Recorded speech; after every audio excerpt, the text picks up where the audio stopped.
Hey, everybody. Welcome to this week's Live from Dave's office. It's good to be here today. We have lots of cool stuff to talk about today. We're talking about worship and movies and masks and everything. So we're going to have a good time today. And to kick us off is our pastor, Dave Kettleson. Hey, welcome everyone. I have a really neat guest today. If you have watched online or you've been in person to Hamilton, you will have seen this young man. His name is Adam Oliver, and he's a great musician, an awesome voice. And Adam, you and I have spent some time at Starbucks a while back before this COVID thing, and we've gotten to know each other, and you've had quite a journey. I want you to just tell us a little bit about you and about how you gravitated toward being a musician at Hamilton. And then we'll talk about a few more things. But just tell us your story. Well, thank you so much, Pastor Dave and Hal. It's a lot of fun to be on the podcast.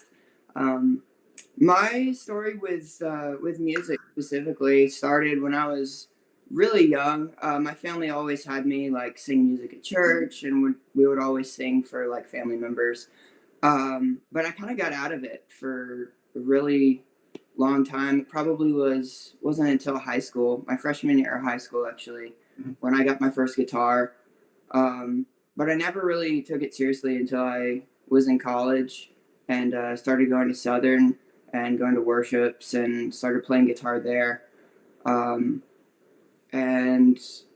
they have a great program there called Engage. They also used to have a program called Destiny Drama. I'm not sure if that's still a thing anymore. But Engage is an opportunity where the college kids get to go out to high schools on the weekends. And it's partly part of their enrollment services, like recruiting to high schools. But for me, it was a great opportunity to get to lead worship and just like do outreach to kids my age and a little bit younger.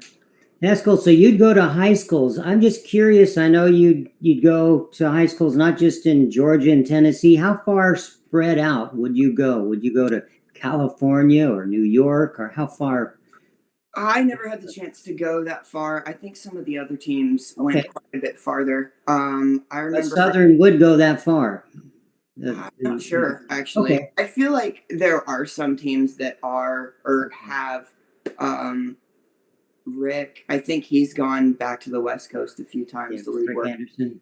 Cool, cool. And I know I went down to Savannah, up to I think it was Kentucky and Ohio a few times. All right, awesome. Well, go on. Tell us a little bit more about your journey. And I know you and I have talked too. You're into photography. Yeah, well, that was something that kind of started also when I was in high school about the same time. I had the chance to get to go to Korea on a mission trip, get to go to Bolivia. And throughout those school years, I was hired by the school as a job to make like promotional videos. And it's kind of cool because I really didn't know what I was doing at all. I spent most of the year on YouTube just Googling things like how to set up a camera, how to write a script, how to film, how to edit. And I did get, after I graduated high school, I went to college for a year for that, and had a job for about a year editing videos for Amen Adventist Medical Evangelism Network for like a year. But that was kind of, I never really thought about that before, but kind of like the music and the media stuff really started about the same time. And for me, it's been such a huge part of my life, both getting to travel the world and work with music artists. I've gotten the chance to go over to Saudi Arabia, over to Turkey, to Jordan, filming for a Christian group. And so it's been quite the journey. Wow, those are some amazing parts of the country. Tell us a little bit about the culture there, and how long were you there? I've taken a few trips over all three, Saudi Arabia, Jordan, and Turkey. The first time I was there was a couple months. The second time it was about a couple months as well. The most recent, I went to Turkey for about a week. They were doing some work, a little more detailed, but some work out near Mount Ararat, and I was out there documenting it. Awesome. So you didn't bring back a piece of the ark, did you? No. All right. Well, tell us a little bit about your experience at Hamilton. We'd like to know a little bit more about that Well, and the team you work with. Hamilton's been a big part of my life, more so recently, but it started back when I was going to Southern, and Hamilton was just kind of the church that drew me in. Like their music ministry has always been something that really caught my eye. Um, and I know like different people have different music tastes, and different churches have different feels. Um, but Hamilton and their music ministry has always been a big part for me.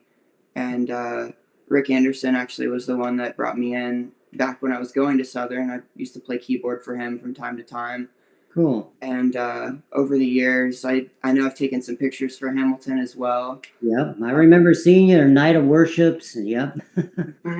But one of the coolest things actually was when I was taking pictures one time.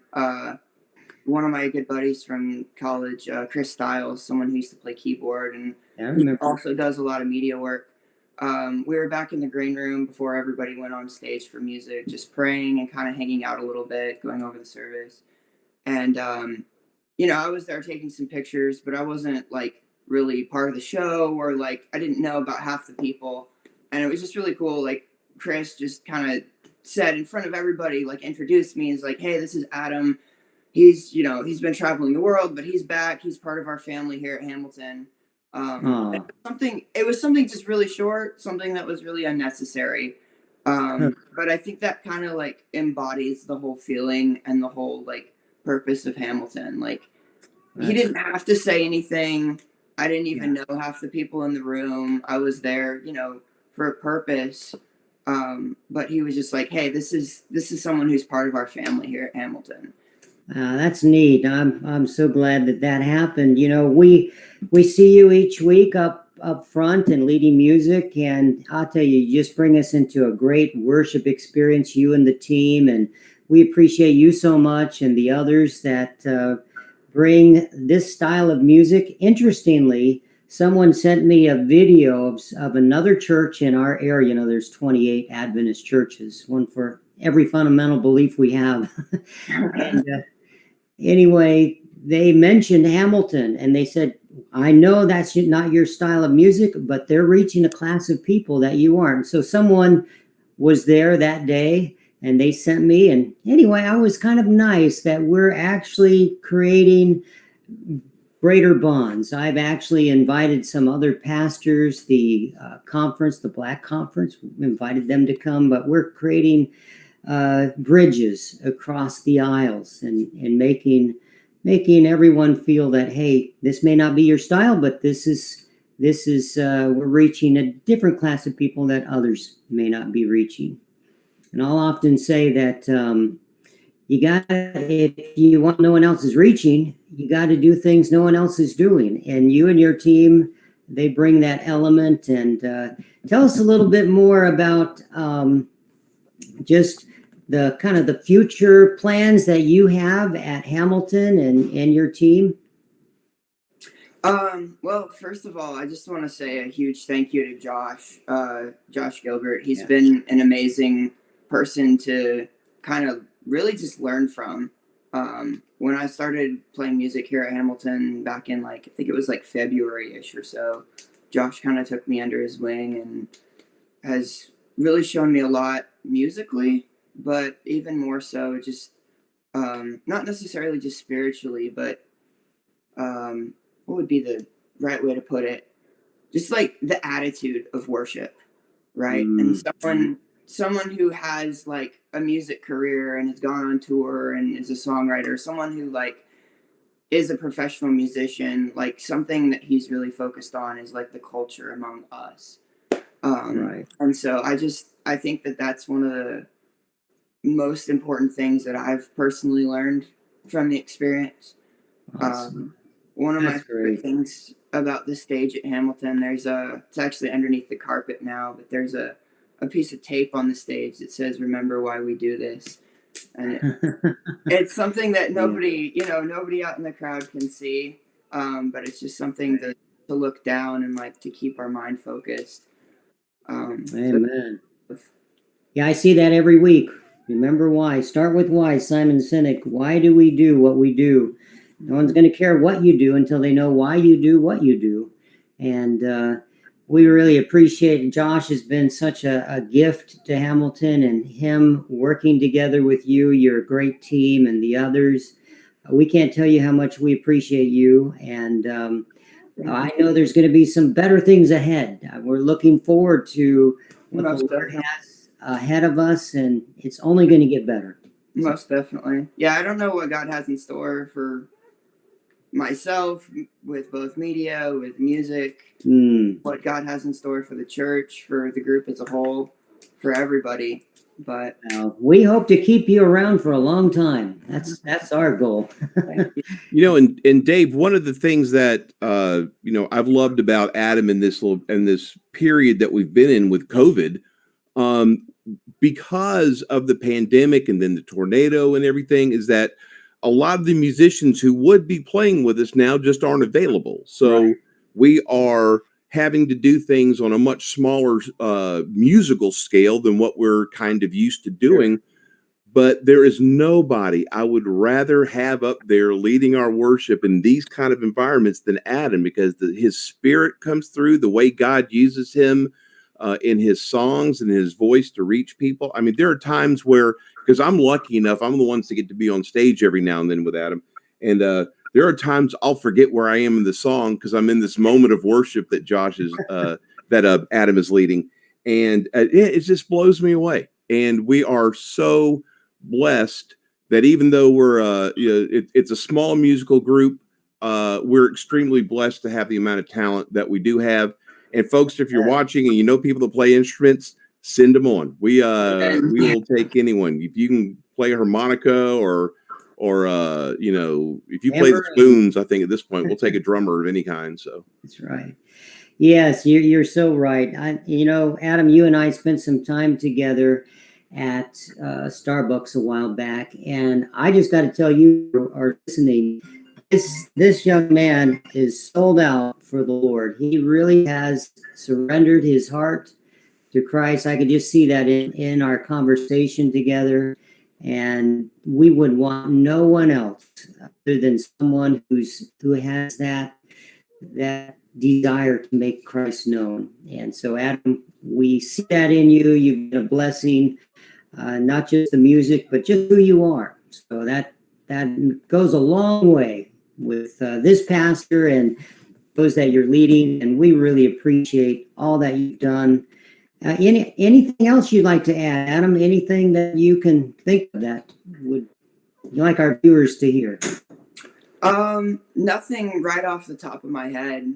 Okay. But I've definitely seen God leading through this time. He sure has. We have not realized how important social media is until this COVID, and it's amazing to how many people are connected through this vein of podcasts. We're doing devotionals. These podcasts people look forward to every week just to kind of keep them current. And so our viewers right now, we just want to keep you current too. There's a movie night coming up. I don't know if you've seen it, but we're going to stick with the date. And that is going to be July 25th. So July 25th is a movie night in the parking lot at Hamilton. So we want to invite you, your kids, neighbors. We were trying to actually invite the community. And so if you have this is such a non-threatening way to get people connected to our family, our church body, our family. So we can spread out all over the parking lot. It's one of the safest ways to get together and have a social and be social distanced.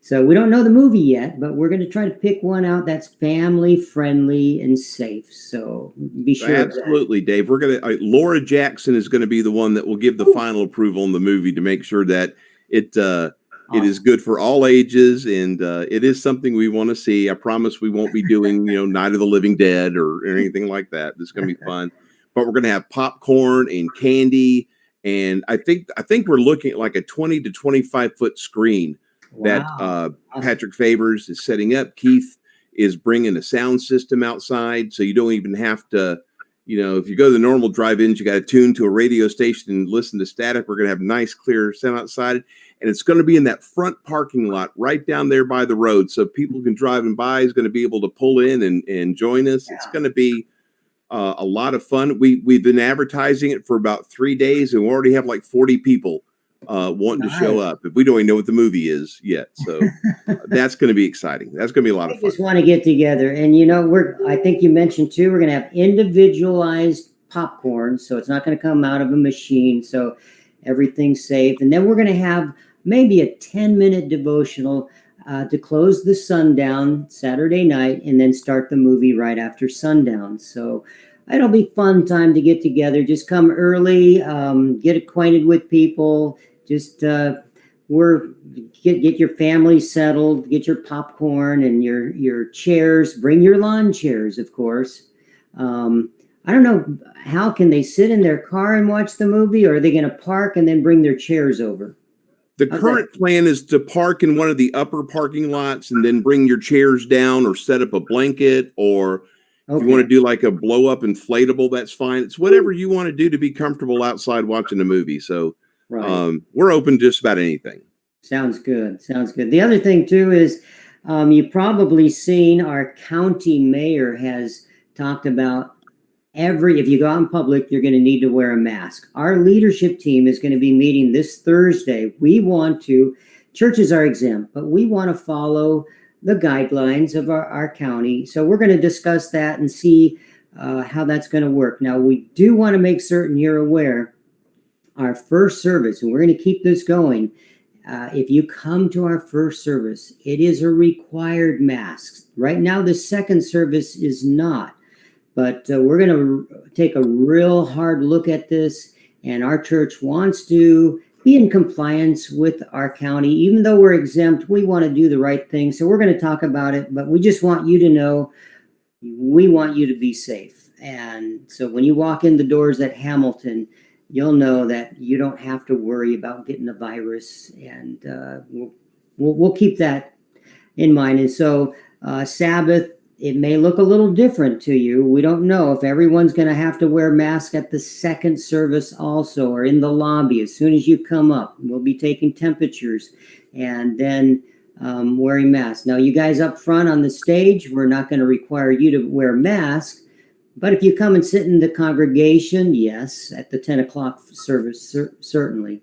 But we just want to give you a heads up on that. We will be meeting Thursday night at 6:30 with our leadership team and make a decision. How can we get the word out? Maybe on our website, or we can do an email blast, something like that. We will have it on the website. We will send out a special email notification. It will be on Facebook, Twitter, even Instagram, any of our social media platforms. You're able to get the information. We will do our best to get it out to everybody.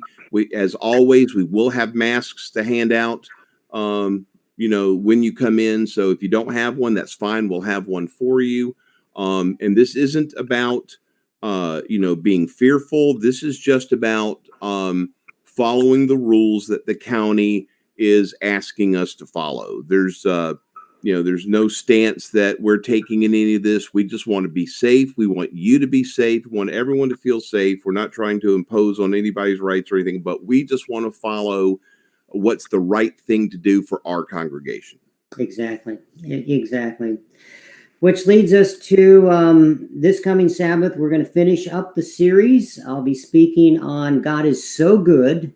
And so that will end this series. Then the next series, which will be the following week, I'll start a brand new series called The Difference Maker. And I'm excited about this one because God has called us not just to be, into his family, but to make a difference. And so we'll be talking about how we can be a difference maker in our community. So you don't want to miss this series. There'll be 5 or 6 parts. We haven't clarified that yet. I know we'll have at least 5, maybe even 6. So Rick and I are working on that.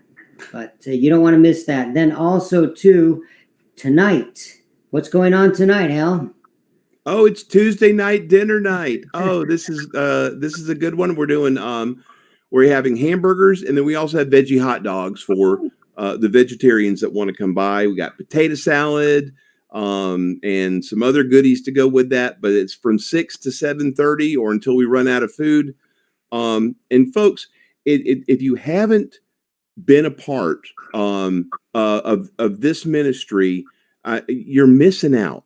I mean, I know people are still concerned about, safety and whatnot, but we're all safe as we do this. But this is such a blessing. And there's something you said to me, Dave, that I'd like for you to repeat to people about how alive you feel Hamilton has become ever since the whole pandemic and tornado and everything hit. It really has. I've never seen Hamilton more energetic and excited about reaching their community than now. And, we didn't want the tornado, we didn't want COVID, but I just camp on that verse, Romans 8:28. God can work all things together for the good to those who love God and are called according to his purpose. And, we just love God. And because of that, he's opened doors. If one door closes, another one opens. And so we're walking through that door and reaching our community. And we've created so many good friends. I understand. Cindy was telling me that the day we opened our doors, there were some people who have never set foot in our church ever. And they were out there in the community and they said, we came because you're feeding the community and we just wanted to come and worship with you. So it is making a difference. And that's what makes me excited to know that we're not just worshiping together and just doing our thing. We're really called to reach those who do not know Christ. And so a difference is being made. So that's why I'm excited. All right. We appreciate you joining us today. We want to thank Adam for being here. If at any point after or before service you see Adam walking around, just go and say hey to him. This guy's one of the most friendly people you'll ever meet. And the more you get to know Adam, the more you appreciate just truly how blessed we are to have him here. So I encourage everyone just to go introduce yourself, say hey to Adam at church. And Dave, why don't you just close us in prayer and we'll go forth this week. Sounds good. And I want to thank Adam too, our guest. And like Hal said, if you see him at church, give him a fist bump or an elbow, distant elbow. Just let him know you appreciate him. You don't even have to say anything. Just smile. Underneath that mask, we can still see your smile. And let him know you appreciate him. Thank you. Let's bow our heads. Father in heaven, we're so grateful for what you are doing. And you've called us to minister right here at Hamilton, and we want to make it bigger and broader. And the reason is because more people are reached for you. And there are some things that will never happen unless we come to you in prayer and we're out there trying to reach our community. It doesn't just happen. It has to be your hands and feet. So use us as that. Thank you for Adam being our guest today, Lord. I pray that you'll bless him. Bless our guests today that have watched. Whatever they're going through, minister to them. We thank you for your love, and we pray that we'll all gather together either online or in person at Hamilton this week. In Jesus' name, amen. Amen. Hey, thanks everyone for being a part of our podcast today, and may God bless you real good.